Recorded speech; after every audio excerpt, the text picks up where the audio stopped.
Welcome friends. सो पिछले video में हमने एम्प्लॉय सर्विस IMPL क्रिएट कर रहे थे अपन। तो हमें एक एरर एनकाउंटर हुआ यहाँ पे, जो कि है द मेथड में function super employee extend you means हमें एक रिटर्न टाइप देना होगा इस पर। तो उसके लिए एक रिटर्न टाइप देना होगा हमें। तो रिटर्न टाइप क्या होगा, रिटर्न टाइप क्यों देना होगा पहले मैं ये बता दूँ। क्योंकि एक रिटर्न तो हमने यहाँ पे दे दिया, तो फिर दूसरा क्यों हम दे रहे हैं। तो ये रिटर्न टाइप तो हमने इस मेथड के लिए दिया, लेकिन मैप एक ऑप्शनल का यूज़ कर रहा है। तो ऑप्शनल हमने यूज़ किया है मैप के लिए। तो लैम्डा एक्सप्रेशन मैप चाहता है कि लैम्डा एक्सप्रेशन भी कुछ रिटर्न करे। तो रिटर्न के लिए क्या रिटर्न करना है, एंटिटी रिटर्न करेंगे हम। तो EMP repo dot save entity and CTLC, इसको पेस्ट कर देंगे यहाँ पे। एंड आई थिंक यहाँ हमें रिटर्न टाइप लिखना पड़ेगा, रिटर्न लाइक दिस। अब यहाँ पे एरर आ रहा है क्योंकि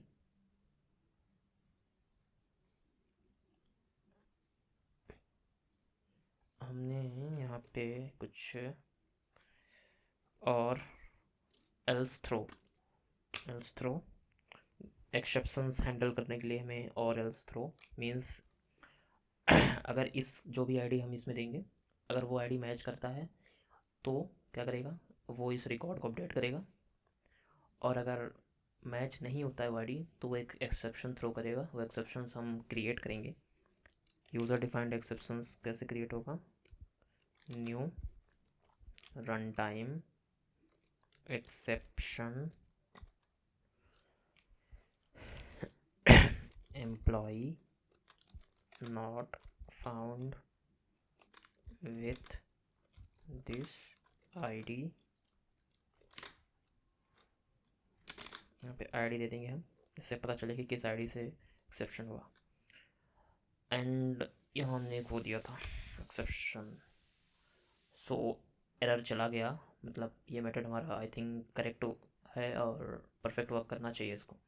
और डिलीट के लिए एक मेथड अपन यूज़ करने वाले हैं इसमें। JPA डेटा रिपोजिटरी का यूज़ करने का यही बेनिफिट है कि उसमें आपको प्री डिफाइंड मेथड मिल जाते हैं। एंड प्री डिफाइंड मेथड मिलने के बाद उसमें आपको कुछ अपने से क्रिएट करने की ज़रूरत नहीं पड़ती। मीन्स कुछ नया क्रिएट नहीं करना है आपको अपना। हाँ, अगर कुछ बिजनेस लॉजिक है सर्विस में या फिर कुछ आपको खुद बनाना है, तो आप यूज़र रिपोजिटरी में क्रिएट कर सकते हो। बट नॉर्मल CRUD ऑपरेशंस के लिए हमें क्रिएट करने की ज़रूरत नहीं होती। और एक और CRUD ऑपरेशंस होता है उसमें JPA में, जिसमें आपको कंट्रोल क्लास बनाने की ज़रूरत नहीं पड़ेगी। आप बिना कंटेस्ट कंट्रोल क्लास क्रिएट किए आप उसमें इंसर्ट कर पाओगे, डिलीट कर पाओगे, अपडेट कर पाओगे। वो भी मैं आपको बताऊँगा आगे। तो इसको क्रिएट कर लेते हैं पहले। EMP repo dot delete by ID, ये लास्ट में है ये। And I think I have done with our service IMPL। इसको मैं सेव कर देता हूँ इसमें CTL भी।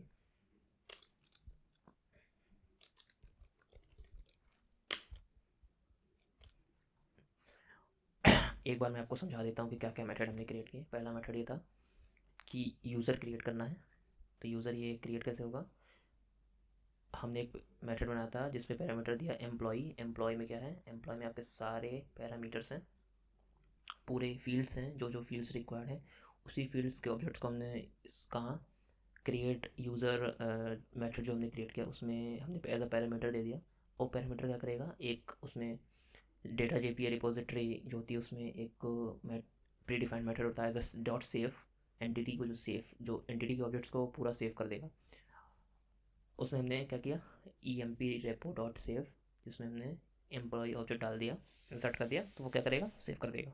दूसरा क्या है सॉरी, दूसरा मेथड हमारा ये था कि हमें सारे एम्प्लॉयज़ चाहिए, देखने हैं कि कितने एम्प्लॉय ने रजिस्टर किया, कितने नहीं है, ये सब। तो उसके लिए भी हमारे पास एक मेथड है फाइंड ऑल का, वो मेथड भी हमने यूज़ किया EMP रिपोजिटरी के थ्रू। इसके बाद हमारे पास एक मेथड है कि सपोज़ किसी आईडी के थ्रू हमें किसी एम्प्लॉय के बारे में कुछ इन्फॉर्मेशन चाहिए, तो उसके लिए हमने एक यूज़र प्री डिफाइंड हमने इसमें क्या कहते हैं मेथड है फाइंड बाय आईडी करके। तो उसमें हमने as a long ID parameter दिया था, वही आईडी का रेफरेंस हमने इसमें इंसर्ट कर दिया और ये क्या करेगा, उसी मेथड से एक पर्टिकुलर जिस आईडी को हम इंसर्ट एज अ एपीआई पे इनपुट देंगे तो वो उसी आईडी के थ्रू वो एम्प्लॉय के बारे में इंफॉर्मेशन दे देगा। ये यहाँ पे थोड़ा सा कॉम्प्लिकेशंस आ गया था क्योंकि हम यहाँ पे अपडेट कर रहे हैं। यहाँ पे हमने दो पैरामीटर दिए, एक आईडी एक एम्प्लॉय। तो आईडी हमने दी क्योंकि जिस आईडी के थ्रू हमको सपोज 201 आईडी का एम्प्लॉय को हमें अपडेट करना है, उसका फ़ोन नंबर एंड ऑल सब कुछ अपडेट करना है, तो वो आईडी देनी इंपॉर्टेंट है। दूसरा, अब ये फ़ोन नंबर ईमेल नेम ये कहाँ पे है, एम्प्लॉय में, तो हमने यहाँ पे एम्प्लॉय दिया। इसके बाद हमने क्या किया कि return E M P repo dot find by I D dot I D, यहाँ पर हमने क्या किया, एक रिटर्न टाइप दिया जिसमें से हम एक आई डी निकालेंगे। ठीक है, उस आई डी को क्या करेंगे, मैप में डालेंगे। मैप में डालने के बाद उसमें लेमडा एक्सप्रेशन का यूज़ होगा जो कि मैप में एज अ की वैल्यू पेयर, आपने मैप पढ़ा होगा तो पता चल जाएगा। तो उसमें पहले हम क्या करेंगे कि सेट करेंगे इस लैम्डा एक्सप्रेशन से, बाद में इसी ई एम पी एम्प्लॉय जो टेबल है उससे E M P dot table से गेट कर लेंगे, मतलब कि पहले उसमें हम उसमें नेम देंगे, इंसर्ट करेंगे जो अपडेट करना होगा हमको, ऐसे ही फिर बाद में उसको सेव कर देंगे। जब अपडेट हो जाएगा तो बाद में लास्ट में हमने यहाँ पे एक रिटर्न टाइप दिया like E M P repo dot save E M P, इससे डेटा इंसर्ट करने के बाद सेव हो जाएगा।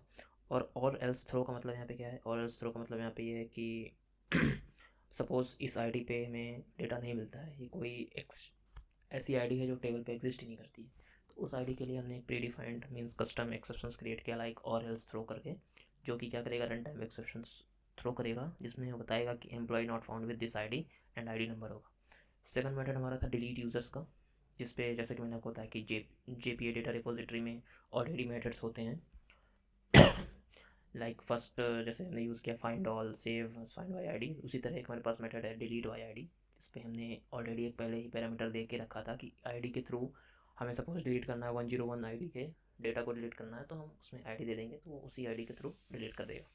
तो ये था friend as a service IMPL।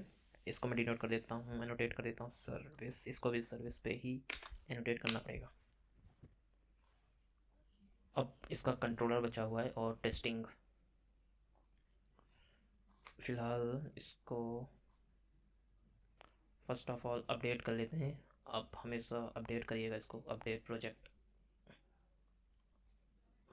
Force update. Okay, तो ये अपडेट हो चुका है।